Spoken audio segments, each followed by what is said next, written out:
Many of my friends complain to me that the reading section on both the old and digital SAT is very weird.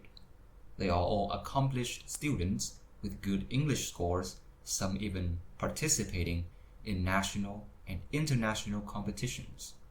They tell me the same thing. I understand every word on the reading section, but I cannot do the reading section. I keep making mistakes.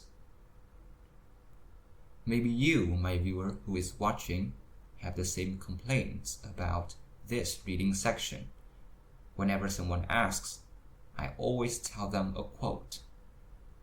This is a quote from The Art of War. Sun Tzu once said, "If you know the enemy and know yourself, you need not fear the result of 100 battles." What this means is that to succeed, you need to understand yourself, have good preparation, but you also need a proper understanding of what you are up against. And in this case, you need a proper understanding of the reading section. The reading section of the SAT is different from your usual reading assignments, and this is exactly what causes students to have trouble. Generally, there is only a little reading required, and the rest you need to rely on your logical thinking. In the new SAT, the passages have been shortened and the skills are tested independently. Therefore, to succeed, you need to depart from the traditional reading assignments where you read and fill in the answers. To do this section, you need to read, think, and then answer. Of course, the test designers know this, and they have tactics to interfere with your thought process. So in this video, I will present you some questions on the sample test, explain my thought process, and identify the common tactics used by the SAT to confuse you. Take a look at this first question. Pause the video, read the question, and read the answers. Read, think, then give me an answer. Okay, I will now explain the thought process behind this question. Here we have a classical tactic of the SAT. You can see two pairs of similar words in the answer choices. The first pair is demand and establish.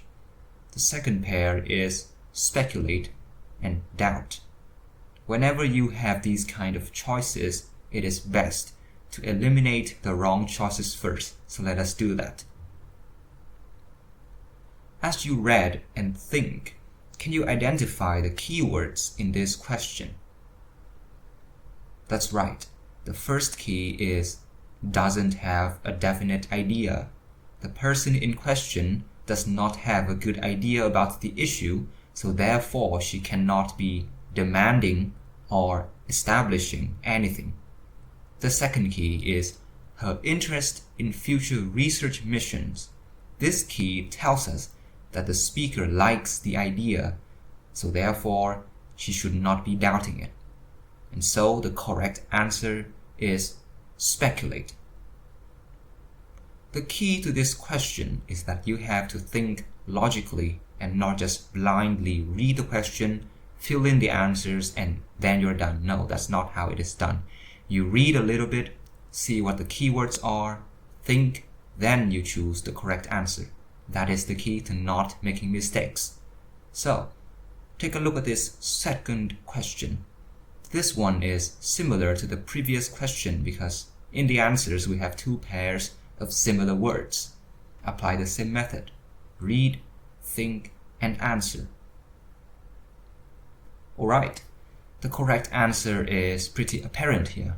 We can see the word continuously in the text, so the answer must be something similar. The correct answer here is persistent.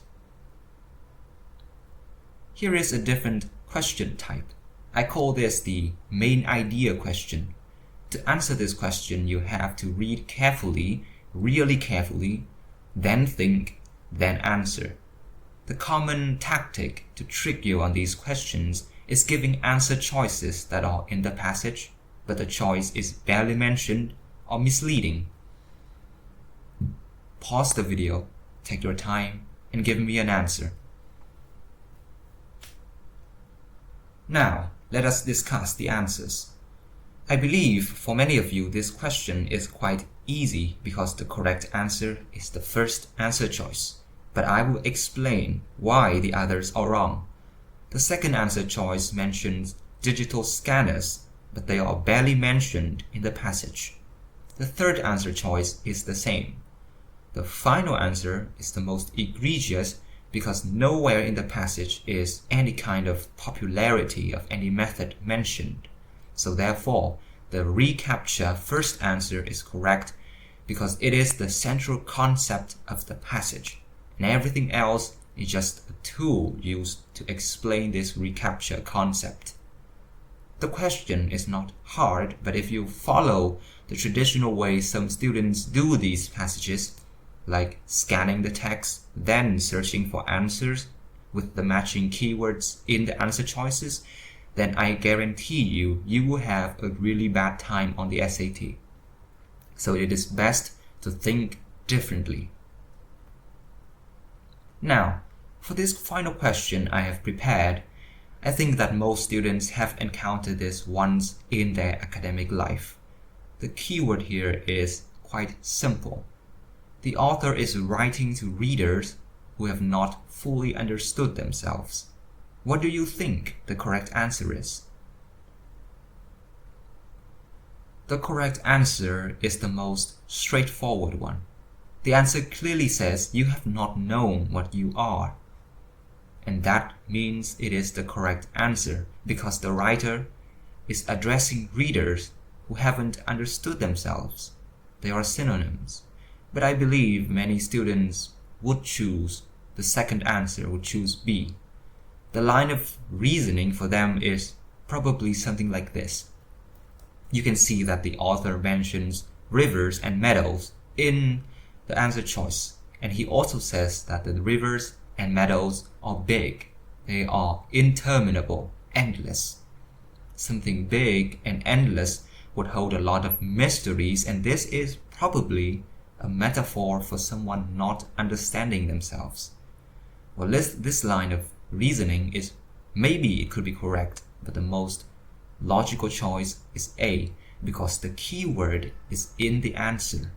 The SAT often wants to confuse you with answers like this. The answer is probably correct if you can reason far enough, but sometimes the most straightforward answer is the most logical answer.